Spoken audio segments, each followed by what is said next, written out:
Hola, ¿qué tal? Mi nombre es Renato y hoy día veremos el curso de física. En esta oportunidad vamos a ver magnitudes, mediciones y errores. Acompáñenme. Bueno, vamos a iniciar. ¿Qué es una magnitud? Una magnitud viene a ser una propiedad de un sistema que puede ser medible. ¿Y por qué es importante esto? Porque todo el trabajo científico, digamos la experimentación en sí, se basa o tiene sus fundamentos en las magnitudes. ¿Por qué?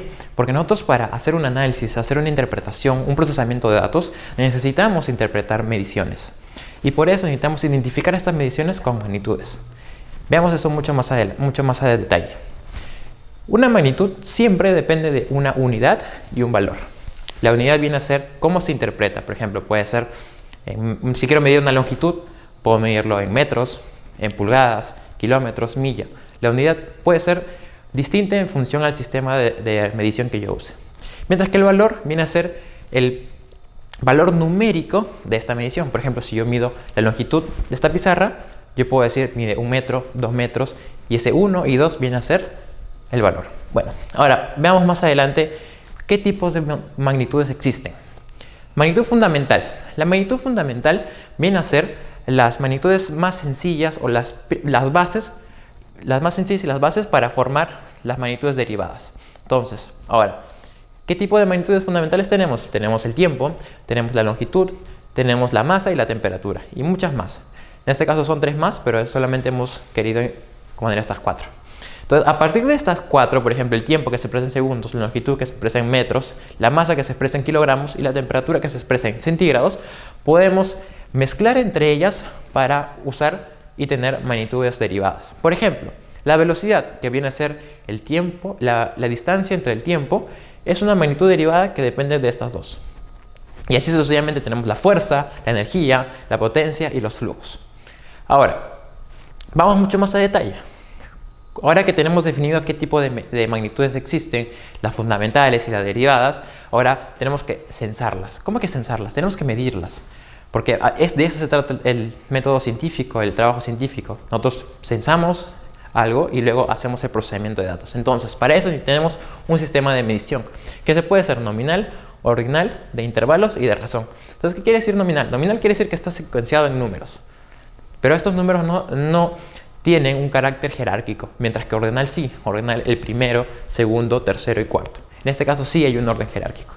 Mientras que en intervalo interviene un punto de referencia y otro punto de referencia, y sobre esto se construyen los intervalos. Por ejemplo, en la escala de temperatura nosotros tenemos que a 0 grados es la temperatura a la cual el agua se vuelve sólido, mientras que a 100 grados, a una presión de una atmósfera, tenemos que el agua comienza a evaporar. Por lo tanto, en estos dos rangos de valores construimos toda la escala. Ahora, por razón viene a ser, digamos, por razón con intervalos definidos y que tienen un mismo espaciamiento. Por ejemplo, si yo tengo un intervalo de 5, de 10, de 15 y de 20, este viene a ser mi escala y viene a ser por razón. Ahora, ya tenemos definido la magnitud, tenemos definido el tipo de sistema de medición. Ahora, ¿cómo lo vamos a medir? Nosotros usamos sensores para medir estas magnitudes. Los sensores más elementales que tenemos son los sentidos. Nosotros, por ejemplo, si queremos saber si algo está caliente, si algo está frío, usamos el tacto. Si queremos ver qué tan ruidoso es algo, usamos el oído, y así sucesivamente. Sin embargo, estos sensores nativos e innatos que tenemos en nuestro sistema no necesariamente nos brindan, digamos, una apreciación numérica de lo que queremos censar. Por ejemplo, uno no puede determinar la temperatura del agua y usar la mano y decir, bueno, esto está a 55 grados. Porque nuestras manos no tienen esa cualidad.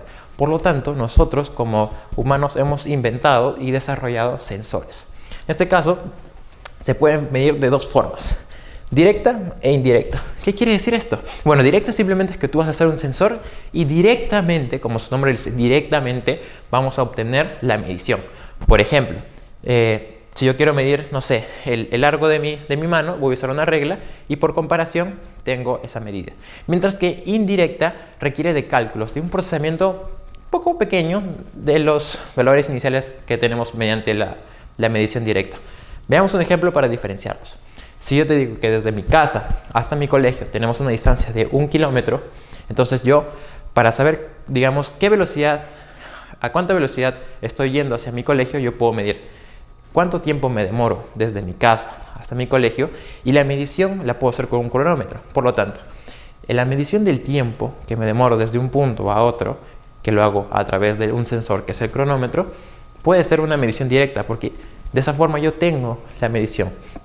Sin embargo, si nosotros usamos y queremos tener la velocidad, tenemos que hacer otro procesamiento. Si nosotros sabemos la distancia y sabemos el tiempo, con esa medida del tiempo, que es una medición directa, con un cálculo bien simple, que es una división, obtenemos una medición indirecta. Entonces, básicamente son esas diferencias. Ahora, en este caso hay tres métodos de medición generales. En este caso hay por sustitución, lo quiere decir que nosotros vamos a reemplazar un objeto por otro y vamos a evaluar que genere un efecto similar o igual que el inicial para tener un efecto y, digamos, igualar las propiedades. Ahora, tenemos comparación, que en este caso comparación significa que vamos a usar un patrón y luego vamos a comparar el valor con el valor del patrón. Por ejemplo, una regla es un caso muy significativo, un claro muy visual de lo que tenemos por comparación. Tenemos una regla de 0 a 20 centímetros y luego lo que hacemos es, cuando queremos medir un objeto, comparamos el valor, la longitud de ese objeto con el de mi regla y luego ahí tenemos un valor. Por último, tenemos diferencial, que en este caso requiere de un seteo. Por ejemplo, un seteo en cero, por ejemplo, cuando hacemos una determinación, un balance, por ejemplo, tal vez tipo de seteo en cero, y luego a partir de la diferencia que genera esa magnitud o esa característica desde el punto de referencia que yo obtengo, ahí yo comienzo a medir. En este caso es diferencial porque genera una diferencia sobre el parámetro que yo había marcado. Ahora, hay otros métodos un poco más específicos que ya básicamente son enfocados a ciertas mediciones como de corriente, que en este caso no lo vamos a mencionar, pero sí existen, que son más específicos. Ahora, veamos a detalle la teoría de errores. ¿Qué tienen en común la regla que usaba desde primaria hasta el instrumento más sofisticado de la NASA? En este caso es que los dos tienen errores, por más loco que parezca. En este caso, los errores están innatos en toda la vida y en todos los sistemas de medición. Nada es 100% preciso y nada es 100% exacto. Entonces, ya hemos introducido estos dos conceptos, veámoslos más a detalle. La exactitud. ¿Qué quiere decir la exactitud?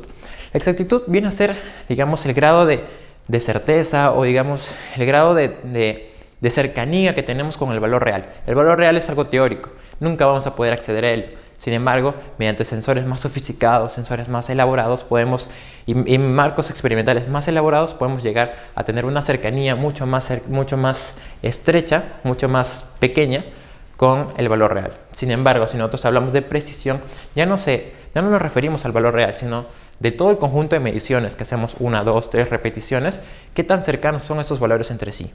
Entonces, veamos esto mucho más a detalle. De estos dos ejemplos podemos definir que hay dos tipos de errores: error aleatorio y error sistemático. ¿El error aleatorio qué es? El error aleatorio se da por las alternancias en los valores que nosotros medimos. Por ejemplo, si nosotros, por ejemplo, yo mido, digamos, el largo de mi mano. Yo mido con mi regla y mido que es 10 centímetros. Luego vuelvo a medir con mi regla y mido 11 centímetros. Vuelvo a medir con mi regla y mido 9 centímetros. A pesar de que yo hice el mismo instrumento, el mismo objeto de medición, y yo, digamos, sea la misma persona quien lo mida, siempre van a haber esas alternancias. Probablemente no al grado con el que le acabo de mencionar, pero siempre van a haber esas alternancias. Y esa alternancia es sinónimo de error aleatorio. Y este error aleatorio se disminuye aumentando el número de mediciones que nosotros podamos hacer y, digamos, incrementando las personas que hacen la medición. De esa forma podemos disminuir el error aleatorio y siempre que el valor converja lo más que pueda a un solo valor. Bueno. Y este error aleatorio está muy ligado con la precisión. Ahora, veamos el error sistemático. El error sistemático, por otra parte, ya no depende del observador, ni quién realiza la medición. El error sistemático depende mucho del marco experimental, o sea, de cómo estamos configurando en nuestro sistema. Ahora, por ejemplo, un tipo de error sistemático muy común es el calibrado. Si yo calibro mal mi sistema, o sea, yo seteo mal, por ejemplo, el cero de un sistema, por más de que yo repita la medición una y otra vez, 100 veces, 200 veces, el error va a seguir siendo el mismo, porque el calibrado está siendo ejecutado de forma incorrecta. Por lo tanto, yo puedo disminuir mi error aleatorio haciéndolo un montón de veces, sin embargo, ese valor nunca va a ser el certero. Por lo tanto, el error sistemático está mucho más referenciado o mucho más, digamos, el valor, digamos, el significado del error sistemático está mucho más ligado a la exactitud. ¿Está bien? Y de esta forma nosotros podemos disminuir el error sistemático comparando con valores de otros marcos experimentales, cambiando el marco experimental y hacerlo un poco más cercano al valor real. Ahora, Hay otro error que es error de paralaje. Ahora, ¿qué es el paralaje? En este caso se debe mucho a la posición o digamos al punto donde mide o donde realiza la medición el observador. Por ejemplo, imagina que tú estás de copiloto en un auto. Entonces, tú la visión que tienes del velocímetro del auto va a ser distinta que la que tiene el piloto. Por lo tanto, por más de que tú repitas 10 veces la medición, 5 veces la medición, 20 veces la medición, nunca va a ser igual a la que tiene el piloto. En este caso se debe mucho a la posición. Y así pueden haber muchos más ejemplos, pero que la única forma de disminuir este error sistemático es cambiando de posición, cambiando el marco experimental y de esa forma llegar a un valor más certero. Por último, tenemos la incertidumbre, que siempre va a estar ligada a este valor, más menos. En este caso, la incertidumbre va a ser un valor referencial que nos diga qué tan preciso es nuestro sistema. Por ejemplo, hay dos tipos de error: error absoluto y error relativo, que es una forma de, digamos, de una nomenclatura o un valor que nosotros les asignamos. Por ejemplo, veamos esto. Si yo mido cualquier objeto, una distancia, y me sale 200 centímetros el valor, la medición, sin embargo, por el instrumento de medición yo tengo una incertidumbre. Y esta incertidumbre te lo da el fabricante, te lo da la ficha técnica, te lo da ese innato del instrumento. Entonces tenemos más o menos 2 centímetros, que quiere decir que este valor puede estar en 202 como en 198.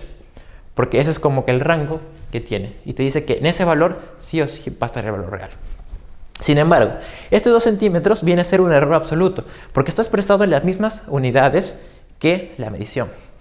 Sin embargo, si nosotros vamos al error relativo, el error relativo ya es una expresión porcentual del valor absoluto. Por lo tanto, nosotros hacemos la misma medición, 200 centímetros, sin embargo, ahora lo vamos a expresar en forma porcentual. Entonces tenemos más o menos 1%. Y bueno, eso sería todo con respecto a incertidumbres. Bueno, chicos, espero esta clase les haya gustado y ahora me retiro para que le puedan tomar una foto. Nos vemos en la siguiente clase.